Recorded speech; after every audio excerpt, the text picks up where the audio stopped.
আমি ব্যক্তিগত লেভেল, পারিবারিক লেভেল, সামাজিক লেভেল এবং রাষ্ট্রীয় লেভেল, চারটা পর্যায়ে আমি তাদের পারপাসটাকে একটু ব্যাখ্যা করছি তাদের দেওয়া প্রিন্সিপালের বেজে। প্রথমত ব্যক্তিগত পর্যায়ে, আমার দেহ আমার সিদ্ধান্ত, আমার হাত মুখ পা দিয়ে যা ইচ্ছা তাই করবো। আমি কি বিবস্ত্র হয়ে জনসম্মুখে যাব? আমার দেহ তাই, সেটা আমার সিদ্ধান্ত। ব্যক্তিগত স্তর কোন জায়গায় নিয়ে গেলে আমাদেরকে চিন্তা করতে হবে। এবার চলে আসি পারিবারিক লেভেলে। পুরুষ হয়ে গেল নারীর প্রতিপক্ষ, হাজবেন্ডের বিরুদ্ধে আমরা এখন ফৌজদারি মামলা করব সেই ম্যারিটাল রেপ নিয়ে। এই যে দাম্পত্য কলহে আরেকটা নতুন ইস্যু কিন্তু ঢুকিয়ে দিলেন। এটার শত্রু হয়ে গেল হাজবেন্ড। এবার আসেন, সম্পদের যতটুকু আমরা পাওয়ার কথা ছিল ওটাই পাই না। নারীরা বাবা এবং ভাইয়ের সাথে সেটা নিয়ে কিন্তু অনেক ভাইদের সাথে অনেক ধরনের কলহ আছে। এখন আপনি আমাকে আরো 1 ডিগ্রি বাড়িয়ে দিলেন, মানে পরিবারে হাজবেন্ড, ভাই, বাবা সবাই এখন আমার শত্রু হলো। এবার চলে আসি সমাজ লেভেলে। সেখানে কি হলো? পতিতাবৃত্তিকে করে দিলেন আপনি লিগাল পেশা হিসাবে। একদিকে স্বামীর বিরুদ্ধে আমরা দেবো ফৌজদারি মামলা ম্যারিটাল রেপের, বেচারা কেন তখন সংসার করতে যাবে? উনি তো পতিতালয়ে চলে যাবেন, সেখানে তো আর মামলা খাওয়ার কোনো ভয় নাই। এবং ইদানিং আমাদের অনেক ছাত্রীদেরকে আমরা বিভিন্ন হোটেলে দেখা যায় ধরা পড়ছে পুলিশের কাছে। এটাকে যখন আপনি লিগাল করে দিলেন, তারা পার্ট টাইম টিউশনির মতো এটাতে চলে যাবে, তখন কোন ভাবে সামাজিক নৈতিকতার জায়গাটিকে আমরা ধরে রাখবো? একইভাবে শিক্ষানীতি নিয়ে অলরেডি কথা হয়েছে, বলা হয়েছে শিক্ষানীতি 2010-কে আধুনিকায়ন করা এবং যৌন সম্মতি বিষয়ক বিবরণীগুলো যেন ইনক্লুড থাকে। আমরা এটিকে ব্যাখ্যা করতে চাই, আমরা আশা করি বুঝতে পারছি।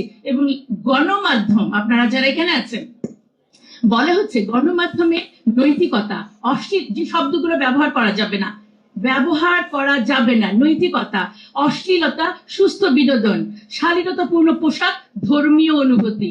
আমি এই কথাগুলো গণমাধ্যমে বলতে পারবো না। আমি গণমাধ্যমকে তাহলে কোন পারপাসে ব্যবহার করছি? আরেকটা শব্দ, গণমাধ্যমে জেন্ডার স্টেরিওটাইপ কথা, ঘরের কাজ শুধু নারীর এবং নারীরা ধূমপান করবে না, এই কথাগুলো বলা যাবে না। আমি বলতে চাই ধূমপান তো নারী পুরুষ দুজনের জন্যই খারাপ, তাহলে নারীরা ধূমপান করবে না এই কথাটা বলা যাবে না কেন? আমাদের উদ্দেশ্যটা বুঝতে হবে তাদের। এবং ধর্মের সাথে সাংঘর্ষিক আইনের ফলে সামাজিক অবস্থা কতটা অস্থিতিশীল হয়েছে আমরা তাদের রিপোর্ট প্রদানের পর থেকে এখন পর্যন্ত এটি বুঝতে পেরেছি। তাহলে ব্যক্তিগত লেভেল, পারিবারিক লেভেল, সামাজিক লেভেল ক্লিয়ার।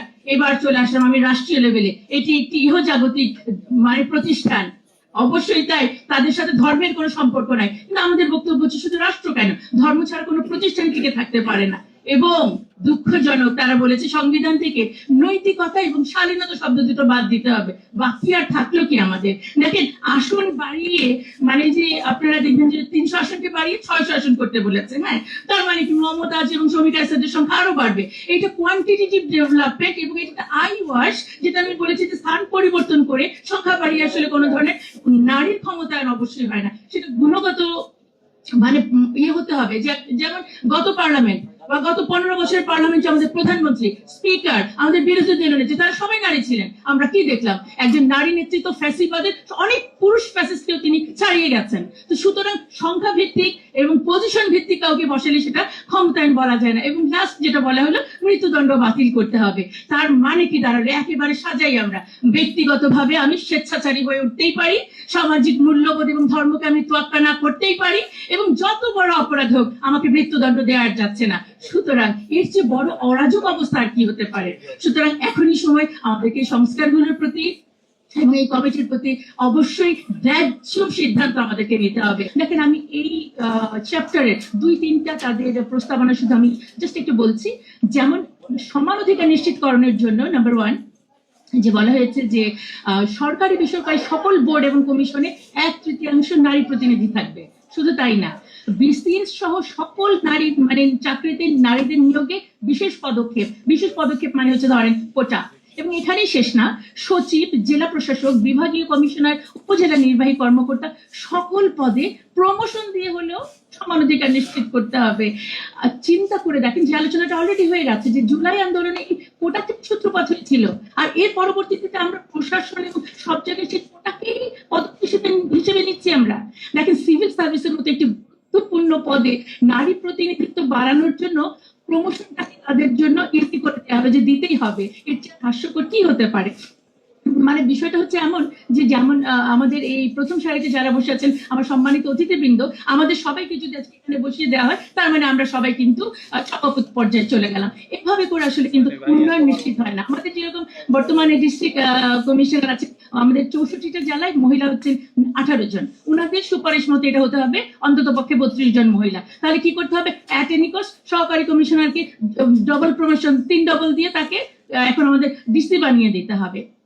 ঠিক একইভাবে দেখেন আরেকটা কথা বলি, যে জনপ্রশাসনের উচ্চ পর্যায়ে সিদ্ধান্ত গ্রহণকারী কমিটিগুলোতে অন্তত পক্ষে 30% নারী প্রতিনিধিত্ব নিশ্চিত করতে হবে।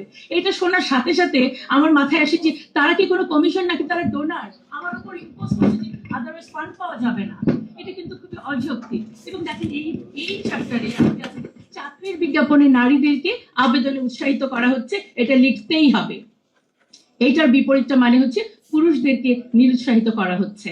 এটি কি আরেকটি বৈষম্য সৃষ্টি করার একটি পায়তারা নয়? এবং দেখেন লাস্ট আমি এটা যেটি বলতে চাই যে জনপ্রশাসনের সকল আইনকে নারী উন্নয়ন নীতির সাথে সামঞ্জস্য বিধান করে ইমপ্লিমেন্ট করতে বলেছে। যে নারী উন্নয়ন নীতি নিয়ে এত সমালোচনা, যেটার এত ঘাটতি, এটার সাথে এটাকে মিলিয়ে করতে বলা হয়েছে, অথচ তাদের যোগ্যতা বাড়ানোর জন্য কোনো ধরনের এখানে কিন্তু সুপারিশ দেওয়া